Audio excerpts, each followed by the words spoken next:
Welcome to Contemporary Retirement. Contemporary Retirement is a public interest program focused on the retirement community. Every program has segments on legal, financial, and health issues affecting the retirement community. Contemporary Retirement is sponsored in part by a major grant from the Family Heritage Trust Company. Contemporary Retirement is sponsored by Family Heritage Trust Company.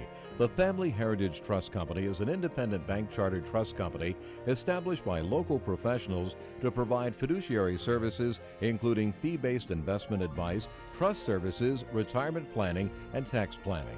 The Family Heritage Trust Company is committed to client service in our communities. For more information, call the Family Heritage Trust Company at 301-631-5900. Contemporary Retirement is sponsored in part by a grant from R. Thomas Murphy & Associates, P.C. R. Thomas Murphy & Associates is one of Franklin County's leading law firms, emphasizing estate, trust, elder law, and medical assistance planning. Welcome to the Is It Legal feature on Contemporary Retirement. This segment focuses on various legal issues affecting the retirement community. With me today is Tom Murphy from the R. Thomas Murphy Law Firm with offices Waynesboro, Chambersburg, and McConnellsburg. Welcome to the show, Tom. Good morning. Tom, we're talking a little bit last week about continuing care retirement communities, and many of them are faith-based organizations which do have a benevolence, and they have rules in which you can comply and get the benevolence, but those rules do not match the Medicaid rules. Exactly. They're two different things, and so people in many cases are confusing those things, and they'll see some contractual language that sort of confuses the issues even further. And so the reality, they're two separate animals and they need to be dealt with separately. And so when I'm representing a family and they're in one of these facilities with a benevolence, you know, we attune to the benevolence rules because if the family were to run out of money, the facility does not have to keep them. Right. So you have to comply with their rules, but that only is applicable to less than nursing home level of care. Exactly. So anything short of nursing is generally private pay. Now there's a little bit of veterans money and things of that sort, but if a family follows the rules and truly runs out of money in those benevolent situations, there's support. But once someone crosses the threshold into a nursing home, then we have lots of options to pursue other dollars that aren't facility-based. And the thing about the nursing home is going to get compensated within the Medicaid rules for the services that they're providing, whereas if a person ran out in assisted living, they're not getting compensated as a rule, and so you really need the support of that facility to be sure that that person is going to be secure for the rest of their lives. Exactly, and so there is this relationship that has to be abided by between the facility and the resident, and those rules change over a period of time based on the level of care you're receiving. And as we're representing families, we're middle-class families, they need to retain resources in order to pay for all those lower levels of care, because even if you're going into a facility that has a benevolence, they're doing a financial evaluation of you, because in reality they don't want to have to use their benevolence to pay for your care, which means you need to be showing them resources or else they may not accept you. That's a good point. You really do have to show your cards. But once you do that, there is an agreement as to, we will accept you if you were to spend all this money over the rest of your lifetime. And so we oftentimes tell people, sometimes they get cute with the disclosures that they're giving to the institution. We tell people every day, there is no reason not to tell the truth, because in reality, in terms of what we're dealing with, which is the nursing home aspect of it, not the lower levels of care, it doesn't matter what you've told them. We're still in a position to do whatever we can do anyway, but if you fail to tell them what you have, you may not look attractive enough for them to take you. That's a good point, because they're doing a calculation to determine if, based on your life expectancy and your money, are you going to be able to pay your way? And they certainly will frown on someone with less than enough resources, and they probably won't get into that facility. And yet oftentimes when you're dealing with a standalone assisted living facility, their financial restrictions are significantly lower, because the facilities that have nursing homes attached to them are not only looking at sufficient resources to pay the assisted living, they want to see some resources to pay several years in a nursing home. Sure, and so that calculation is really important to your admission. And so just like when you fill out college applications, when you're looking to apply and be admitted to a facility, you have to have a very positive and pleasing application for that facility. But on the other hand, if a person has limited means, we can have them in assisted living. It's just not going to be attached to a nursing home, which has a benevolence. Right. It means at some point in time down the line, we will be looking at a readmission to another facility if they need nursing home level of care, and at which point we're going to have to cross that bridge then. And so sometimes people are quite shocked to find that there's two different standards. It depends on whether or not the assisted living has a nursing home attached to it or not. Exactly, and you need to know the differences. And that's where we spend a great deal of our time explaining those and what happens next, so that someone has a 1, 3, 5, 10-year plan knowing where they're going to be living. And one of the things that we're telling people every day is resources is what gives you options. And when people start giving away their resources, we're just saying you cannot be doing that. You do not have control of your life if you've given away the resources that would have otherwise made you an attractive candidate to be admitted into maybe a more desirable facility. That's a good point. There's strategies you put in place at the right time, but the throw it all out there, give it away is not your best option. And so as we sit with clients, we're not only evaluating their legal documents, we're looking at their finances. We're well experienced in these areas, and we know what the strengths and weaknesses of the facilities in our practice areas are. And not all facilities are suitable to all folks, and sometimes if there's a husband and wife, it's a different style of facility than if it's a widow or a widower, where they don't need to necessarily be in the same facility as a surviving spouse. Yeah, and those are all excellent points and things we explore with clients to make sure they're aware of their unique circumstances. Tom, as always, thanks for taking time to appear on the program. You're welcome. More from Contemporary Retirement after these messages. Few things in life are as important as family. Leave your insurance worries to us. Write Gardner. Call or visit our website to learn how we can make insurance simple and more affordable. Every life that meets its end leaves a heart for love to mend. Sister, brother, family, friends are left to carry on. When the loss seems more than you can bear, it's nice to know that we'll be there at Double Safe Fiery Funeral Home. We care.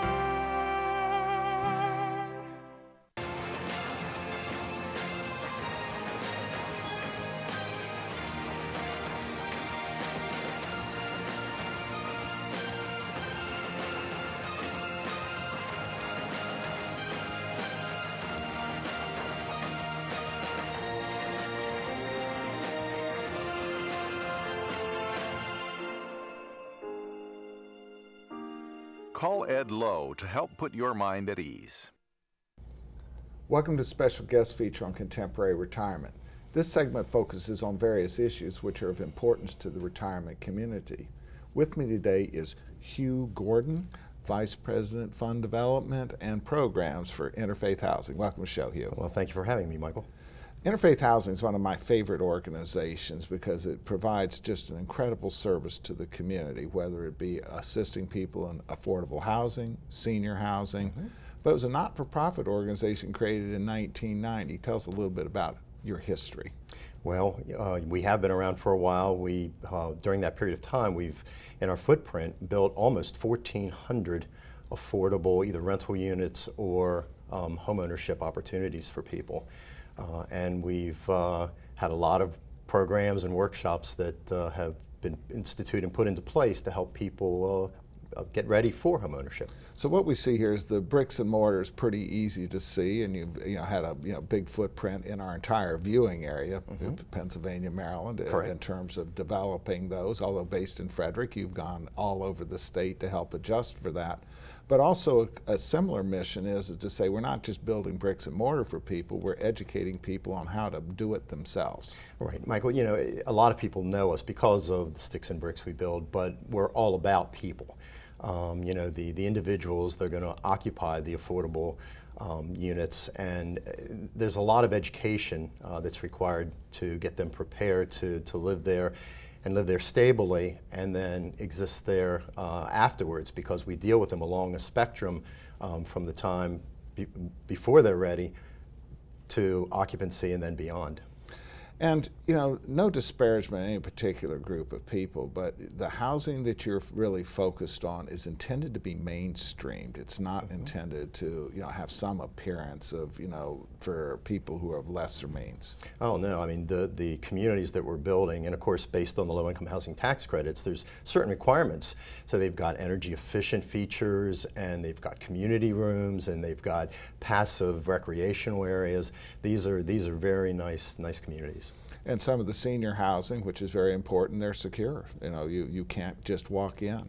Absolutely. In several of the new communities, we've got exterior security cameras that tie right into police stations so that they can monitor the communities. And oftentimes it's part of looking at the constituent base. I know you try to build those units where there's public transportation available, access to services. We do, and you know, it's interesting. A lot of people, I don't think, understand who the face of affordability is. You know, we're building these for seniors, but we're also building them for people in the workforce, for teachers and nurses and first responders and people that might be serving you dinner in your favorite restaurant. Yeah, and two-wage earner families that really cannot fit the classic mode of acquiring a regular house. Absolutely, we're 20 to 60% of area median income, and of course that varies depending on where you are, but it certainly provides more affordable rents or more affordable mortgage payments that they can find in the retail marketplace.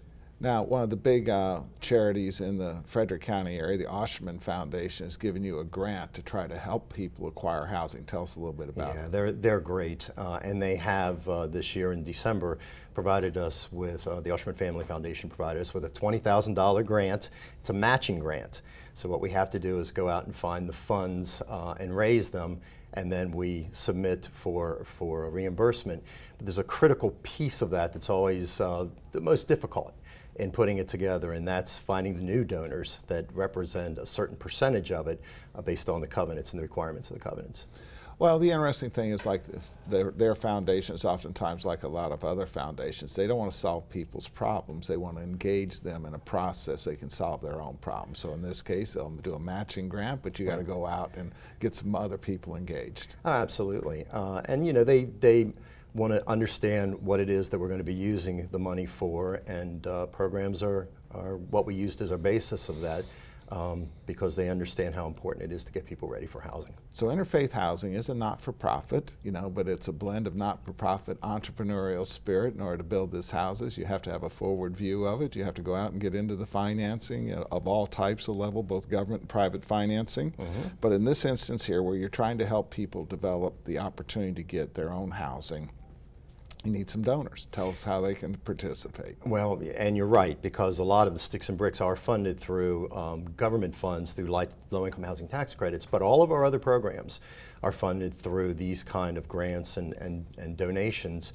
The quickest way to donate is either to send a check directly to us at 5301 Buckystown Pike, Suite 320, Frederick, Maryland 21704.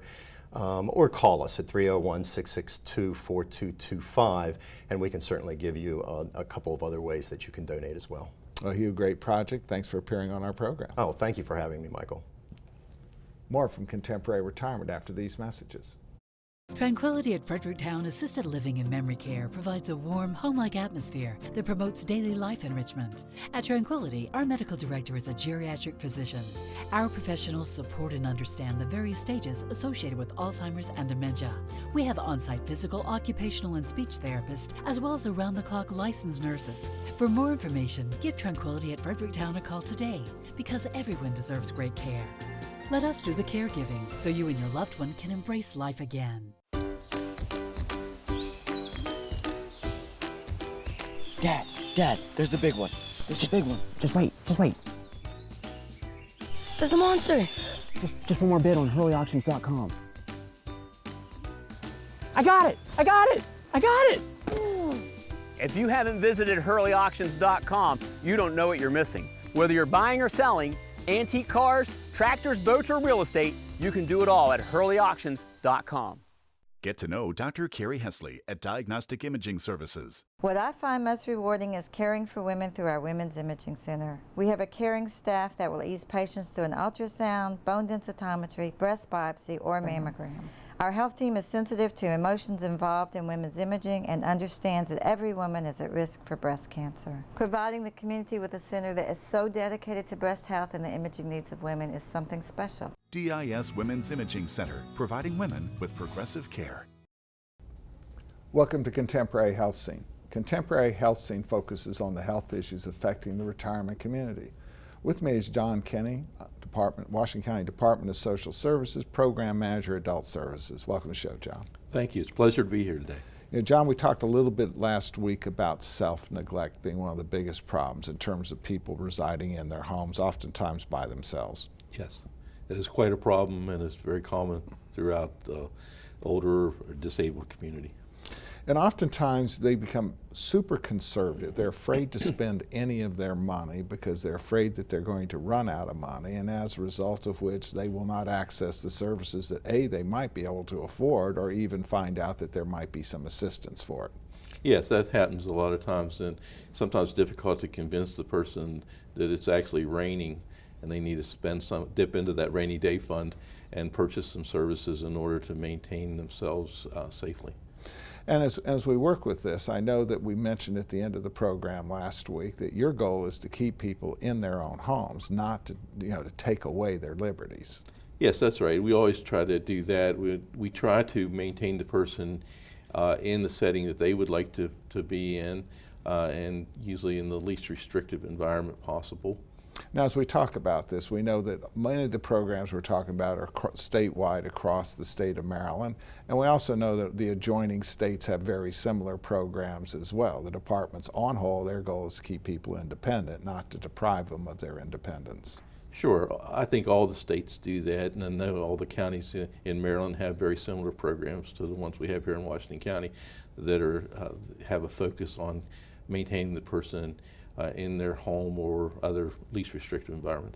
Now we have another problem in that we have typically a couple in which one spouse is the primary caregiver, and being the primary caregiver 7/24 is exhausting that person. I know you have some potential help for that as well. Yes, we have some funding to be able to supplement people's ability to purchase respite care. A lot of times respite care is provided by having somebody come into the home and take care of the disabled person while the normal care provider is able to do some other things. The other model that's commonly used is we'll use funds to pay for adult daycare or another setting in which the person is able to have an outing, get some care by the adult daycare. And one of the adult daycare providers in the region all are aware of these funding sources. We encourage people, even if you haven't called the Department of Social Services, you talk to the daycare facilities. They're aware of some of these options, and they will assist you in trying to get them. Oh yes, the adult daycare center is aware of these things, and sometimes we'll make a referral to the department for help with one of their clients. All right, and then of course, we have situations where people's homes are, potentially unsafe, and I know you have some programming to try to help make them more user-friendly.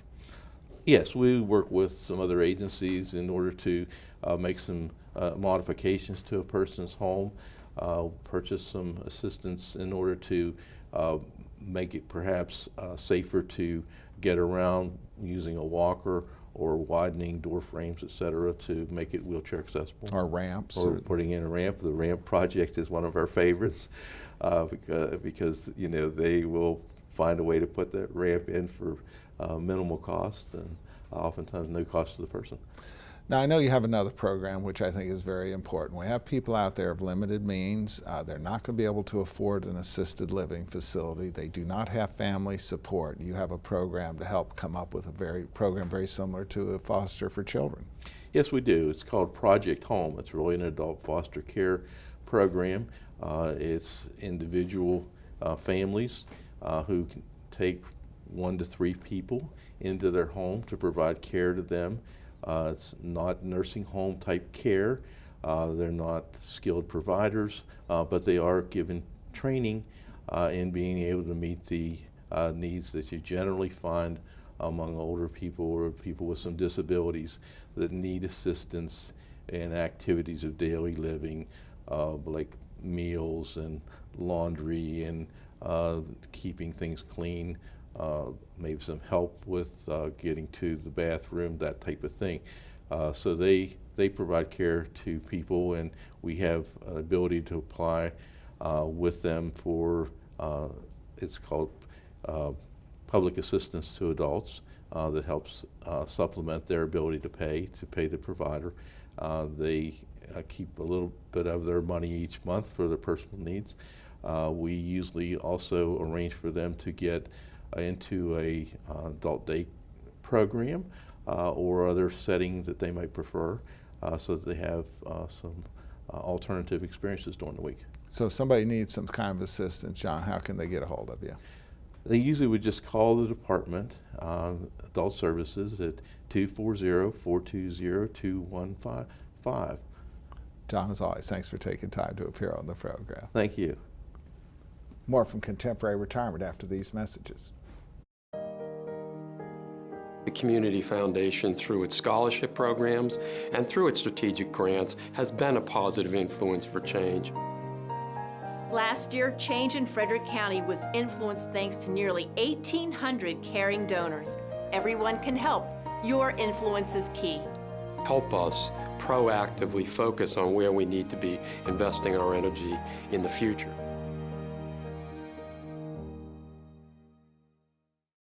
Albright, Crumbacher, Mal & Idell are a full-service firm that provides elder care services including managing incoming bills, bill payment, depositing checks, balancing bank statements, and preparing, planning, and filing personal tax returns. Put your mind at ease and call us today. Welcome to the Making Sense feature on Contemporary Retirement.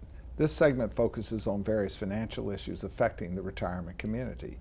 With me today, Sandra Miller, Senior Vice President at the Family Heritage Trust Company. Welcome to the show, Sandy. Thanks for inviting me, Michael.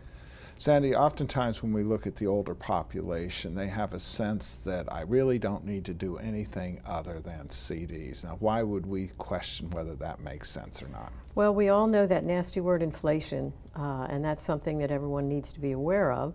And if you take a look at the inflation rate, and then you take a look at the minuscule amount that you're getting as far as interest is concerned with CDs, you're actually losing money right at the get-go. And in addition, if you needed to have liquidity, that CD certainly has a limitation with regards to its maturity date, and there may also be fees attached to surrender that CD. We're seeing some financial institutions in this market area charging 3% for early withdrawal charges on CDs, well in excess of the interest that it earned, which traditionally it was limited to the interest. We're seeing significantly higher fees now. And we've seen a bunch of institutions encourage people to go along with their CDs, and as these interest rates are going up, they are now significantly underperforming what they would have done had you had a more liquid investment. Yes, definitely, because if you're investing with a certificate, even if you're getting a little bit more in interest on that CD currently, as interest rates continue to rise, you're not going to be able to get out so that you can roll into something with a higher rate without paying that penalty in some instances. And one of the things we talk about, and people's eyes glaze over, but we still talk about it anyway, and that's the rule of 72. So if your interest on your CDs was earning 1%, it would mean your money would double in 72 years.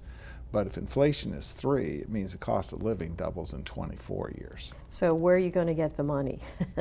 You have to have some sort of diversified portfolio that will take advantage of what the investment climate is doing. And one of the things we talk to people about is sort of 3 pots of money, and we say somewhat tongue-in-cheek, do you invest the money that you're going to use to buy groceries next week? Well, no, you better not, because then you won't be able to eat. How about the money you're planning on using to build a new deck next summer? Well, that's not even a good idea at this point, because we don't know where your investment portfolio will be next summer. But most people, once they get past the groceries and building the deck next summer, means they really have no immediate use for the money, which then means those dollars become appropriate to consider investing. Right, and I counsel all of my clients that the money that they are investing for their future care, if you will, needs to be in a long-term, fully diverse portfolio. And many of them think that long-term has something to do with their age, and I always let them know the long-term portfolio is going to be in existence longer than you are. But it is totally liquid and it's fully diverse, so it will participate in the market's ups and downs, but it will have a better return than anything that you could get, say for instance, in the CDs. And we talk to people about that all the time. In a fully diverse portfolio means you're going to participate with the market. And if you had that appropriate style portfolio, the only people who lost money in 2008, 2009 were the people who actually sold. That's right, they panicked. They panicked, they sold, and they weren't there for the recovery on April 9th, 2009 when the market went straight up. And so the reality is that when you have those dollars, they're long-term dollars. You know, the statistics show over the last 90 years, the market goes up 3 out of every 4 years. And so people will get totally fixed on the negative, completely ignoring the fact that if I were to ask you to make an even money bet 3-to-1 against, you would say, no, I would never do that. And yet they're doing it every day. They're doing it every day. And there is this period of time in, you know, the historical data shows that period where we had that 2008-2009 decline. The 10-year period that comes into play, actually the market was up more like 8 to 9%. The fully diverse portfolio in that market was up 8 to 9%. And I assume that's a tile portfolio you run at the family? Yes, we have a fully diverse portfolio, all size stocks, and it's geographically diverse as well, so there's international flavor to it. And it's fully liquid, and it has a long-term approach. So don't take the grocery money and give it to me. That's right. But in the meantime, you know, once you say it's long-term, and many times we'll have our 80-year-olds say, yeah, but I'm only going to live 5 or 6 years. But most of the time they have that money, they're intending it for their children and their grandchildren, which means it needs to be appropriately invested, not underperforming inflation. That's correct. Long-term means till you're dead, and then the money continues down for the next generation. Sandy, as always, thanks for taking time to appear on the program. My pleasure, Michael. Thank you from Contemporary Retirement. Remember a more carefree time? Leave your insurance worries to us. Write Gardner. Call or visit our website to learn how we can make insurance simple and more affordable.